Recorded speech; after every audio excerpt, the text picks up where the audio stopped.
तेजाब पी लिया था और फूड पाइप सड़ गई, खून की उल्टियां आ रही है, क्या फायदा हुआ तुम्हें तेजाब पीने का? झगड़ा करके शैतान ऐसे काम करता। चल जो कहते हैं ये सारा धर्म बदलते हैं, तो हाँ ये गवाही से उनको जवाब है कि इस बहन ने, इस सिस्टर ने ये कहा है मैं धर्म बदलूंगी, क्या कर लोगे? ये बात है, इसलिए ये बात ऐसे कर रहे हैं। वैसे तो यहां धर्म बदलने का विषय ही नहीं है। बोलो, यही तो हमने दुनिया को बताना है कि परमेश्वर धर्म नहीं जीवन बदलता है। और इस गवाही से आप उन लोगों को जवाब देंगे कि कैसे खुदा ने इसके जीवन में बड़ा काम किया है। बताओ गवाही।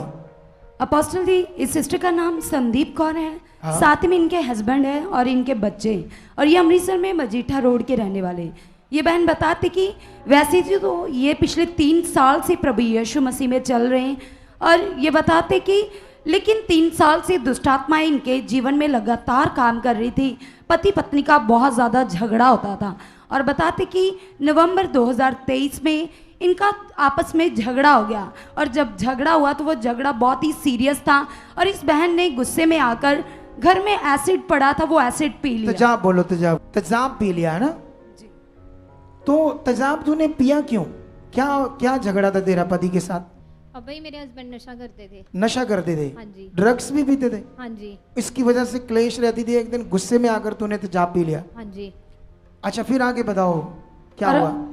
और अपोस्टल जी, जब इस बहन ने तेजाब पी लिया तो बताते कि उस समय इनकी फूड पाइप पूरी तरह से अंदर से डैमेज हो चुकी थी, और इनको हॉस्पिटल में लेकर जाया गया, और जब स्कैन हुए, टेस्ट हुए, तो उनमें पता चला कि इनकी फूड पाइप के अंदर बड़े बड़े जख्म बन चुके हैं, जिसकी फोटोकॉपी हमारे पास है, रिपोर्ट्स हमारे पास है अपोस्टल जी। ये इसमें रिपोर्ट में ये नजर आता है कि फूड डैमेज हो चुकी है, उसमें बड़े बड़े जख्म बन चुके, सड़ गई है ना, जैसे सड़ जाती है, जख्म बन जाते हैं, सड़ गई उस तेजाब से। अच्छा, फिर अपोस्टल जी, जब इनकी फूड पाइप डैमेज हो गई तो ये कुछ भी खा पी नहीं रही थी। दिन प्रतिदिन इनकी कंडीशन सीरियस होती जा रही थी, और डॉक्टर ने इन्हें फीडिंग ट्यूब डाली थी, इनके नाक से इनको फीड दी जाती थी, लिक्विड पदार्थ दिए जाते थे। मतलब फिर नाक में एक नाली डाल दी जिसमें लिक्विड चीजें इसके अंदर भेजी जाती थी, क्योंकि फूड पाइप जब सड़ गई, जख्म बन गए तो खाया तो नहीं जाएगा, अगर कुछ खाएगी तो तकलीफ होगी, तो एक फीडिंग पाइप डाल दी, एक नाली डाल दी उससे, नाक से, कि नाक के थ्रू इसके पेट के अंदर लिक्विड भेजा जाए इसे जिंदा रखने के लिए, जब तक वो फूड पाइप ठीक नहीं हो जाती। अच्छा, फिर ट्रीटमेंट चल रहा था, क्या फूड पाइप ठीक हो गई? अपोस्टल जी, उसके बाद ऐसा हुआ कि दिन प्रतिदिन ट्रीटमेंट चल रहा था, दवाइयाँ दी जा रही थी, लेकिन कोई असर इनकी बॉडी के ऊपर। मतलब वो दवाइयाँ भी इसकी फूड पाइप को ठीक नहीं कर पा रही थी, बुरा हालत था। तब ये यहाँ एक दिन इसको गुड न्यूज़ मिली और ले हैंड के लिए। हाँ, कुछ बोलना चाहती है? अपोस्टल जी, उस समय ये बताते कि इनका वेट था 68 ऐसे बोलते हैं हिंदी में, जी। मुझे भी कम आती है जी। अच्छा, और अपोस्टल जी, वो पूरी तरह से इनका वेट लूज हो रहा था, और बताते कि वो कम होकर 35 रह गया, 35 सिर्फ रह गया जी। फिर उसके बाद लगातार वॉमिटिंग्स आ रही थी, एक दिन में 15 से 16 वॉमिटिंग्स आती थी, जो लिक्विड पदार्थ अंदर जाते वो भी बाहर आ जाता था जी। सोचो, अब तुम वो दिन जब सोचती तुम्हें कैसे फील होता है? अब अगर आज तू वो सोचे, जब तुझे जो लिक्विड जाता था अंदर, तो वो भी उल्टियों से बाहर आ रहा था, तुम्हें क्या लग रहा था? मुझे ना वो सीन सोच के भी डर लगता है। वो सीन सोचकर भी यार डर लगता था। वो जो दिन थे, तुम्हें ऐसे फील हो रहा था जैसे मैं खत्म हो जाऊंगी? हाँ जी। पक्का ऐसे फील हो रहा था? हाँ जी। अच्छा, फिर है? अपोस्टल जी, सर के बाल भी पूरी तरह से झड़ने शुरू हो गए। अच्छा, बाल भी झड़ने लगे फिर? और अपोस्टल जी, फिर से ये डॉक्टर के पास गए, तो डॉक्टर ने इनको सेकंड टेस्ट करवाने के लिए बोला। हाँ। और जब इनका सेकंड टेस्ट हुआ, जिसे ड्यूडेनोस्कोपी बोलते हैं, और अपोस्टल जी, वो सिर्फ फूड पाइप का टेस्ट होता है, जिसमें फिर से जब टेस्ट किए गए तो डॉक्टर ने इनको बताया कि अल्सर जख्म इतने ज्यादा बढ़ चुके कि इनकी फूड पाइप पूरी तरह से अंदर से चिपक चुकी है, आपस में चिपक गई है। अच्छा, जब चिपक गई तो फिर क्या हुआ? फिर इसको बताओ, उसको बताओ, उसको फोन दो। जब हाँ अपोस्टल जी, जब इनकी ड्यूडेनोस्कोपी की गई तो डॉक्टर ने इनको बताया कि आपके पेट में एक रास्ता निकालेंगे जिससे लिक्विड पदार्थ आपको दिए जा सकते हैं, वो पाइप, और 6 मंथ के लिए आप मुंह के रास्ते कुछ भी नहीं खा सकते। नहीं, जो नाली चिपकी उसमें इसने क्या किया? इसने कुछ नहीं इसको किया, पता, उसको पता है क्या किया? पापा जी रॉड गले विच मार के कौन सी रॉड थी वो? कैसी रॉड थी वो? सरिये वर्गी रॉड से। अच्छा, मतलब स्टील की रॉड होगी कोई, गोल स्मूथ होगी ना? हाँ जी। उसको आपके अंदर लगाकर जो आपस में चिपकी थी फूड पाइप, उसको धीरे धीरे धीरे धीरे उन्होंने खोला। हाँ जी। एक और टेस्ट करने के लिए, एंडोस्कोपी जिसको बोलते हैं, हाँ जी। वो भी टेस्ट किया ना हाँ उसको जी। खोल के। हाँ जी। लेकिन फिर उन्होंने आंत के बारे में क्या बताया? आंत जो होती है खाने वाली, बड़ी आंत थी, जो बड़ी आंत के बारे में बोला कि ये ब्लॉक हो गई है। वो भी ब्लॉक हो गई है। हाँ जी। देख लो, सोचो। अच्छा, इसका पहला सीन देखते हैं, जब ये पहली बार जब इसके नाक में नाली लगी थी, लैंड करवाने आई, वो देखते हैं। झगड़ा करके पी लिया। ਸਾਡੇ ਮੱਲੇ 'ਚ ਕਿਸੇ ਦੀ ਡੈਥ ਹੋਈ ਸੀ, ਮੈਂ ਟੈਨਸ਼ਨ ਨਾਲ ਹੀ ਪੀ ਲਿਆ। ਮੈਂ ਸੁਸਾਈਡ ਕਰਨ ਦੀ ਕੋਸ਼ਿਸ਼ ਕੀਤੀ। तूने? हाँ जी। और ये तेजाब पी लिया तूने? हाँ जी। और फूड पाइप सड़ गई? हाँ जी। कुछ नहीं खा रही? लिक्विड ही दे रहे सर। नाक से हाँ जी। लिक्विड भी नहीं अंदर जा रहा है, ट्रिपल पानी फेर जाता है। खून की उल्टियां आ रही है। क्या फायदा हुआ तुम्हें तेजाब पीने का? झगड़ा करके शैतान ऐसे काम करता। चल विश्वास करो, खुदावंद तेरी जीवन शक्ति को रिलीज करता हूं।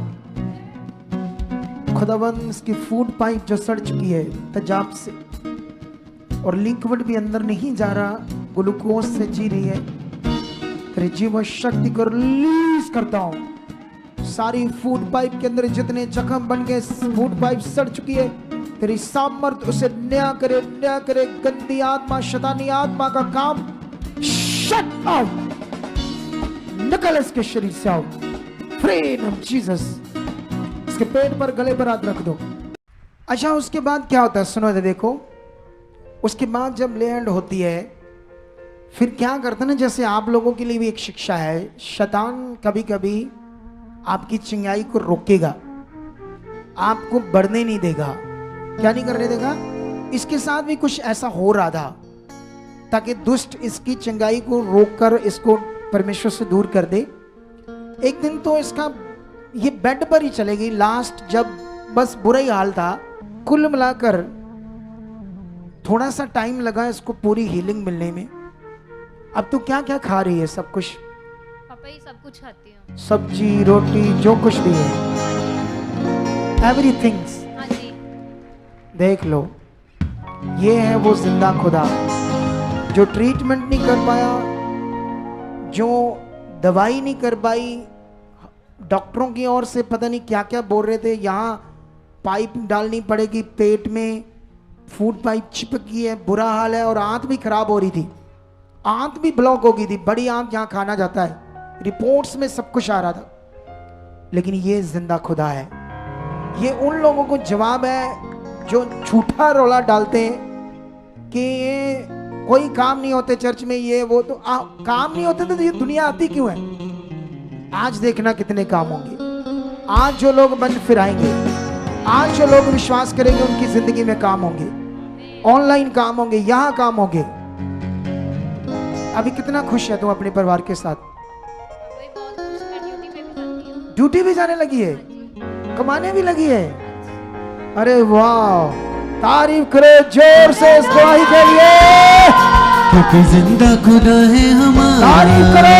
जिंदा खुदा है हमारा, जिंदा खुदा है हमारा, जिंदा खुदा है हमारा। अब उसके लिए जीना है। तेरे जैसे बहुत बहनें परेशान होंगी, तेरे जैसे बहुत सारे घरों में क्लेश, झगड़ा, बीमारियां होंगी। अपनी गवाही देना, खुदा की गवाही देना कि उसने मुझे हील किया है, मुझे नया जीवन दिया है, ताकि लोगों की जिंदगी बचे। बस ठीक होकर अपने कामों में नहीं लगे रहना, खुदा के काम भी करने हैं, उसके राज्य के लिए। आप जानते हो यीशु मसीह ने, जब एक दुष्ट आत्मा था जिसमें, जो कब्रों में था, अपने शरीर को पत्थरों से गाहिल गाहिल करता था और रात दिन चीखे मारता था, जब उस दुष्ट आत्मा को निकाला, जब वो ठीक हो गया, तो यीशु मसीह ने कहा जाके अपने नगर में लोगों को क्या दे? गवाही। ताकि परमेश्वर की महिमा हो। और अब उसकी महिमा तुम्हारे जीवन से होनी चाहिए और तेरी गवाही से और लोग बचने चाहिए। तू रेडी है? चलो तारीफ करो ऊंचा, कम करदा तारीफ करो खुदावंद की। करदा यहोवा नुख कम करदा हो करदा। अगर आप भी चाहते हो ऐसे कामों को अपने जीवन में, तो आप भी यहाँ आ सकते हो सुखपाल राणा मिनिस्ट्री में, ताकि आप भी अपनी आशीष छुटकारा पा सको, चंगाई पा सको। हमारे चर्च का पता है GT road Manawala, Delhi public school, new bypass, Tarn Taran road, Rajewal Chowk. आप अगर दूर से आ रहे हो या किसी दूसरी स्टेट से आ रहे हो तो आपको 2 या 3 दिन तक यहाँ चर्च में रुकना होगा, ताकि हम आपको वो बातें बता सकें जिससे आपका निश्चय छुटकारा होगा। ये हमारे हेल्पलाइन नंबर्स हैं। आप इन नंबर्स पर कांटेक्ट करके यहाँ चर्च में आ सकते हो, प्रार्थना करवा सकते हो। God bless you all.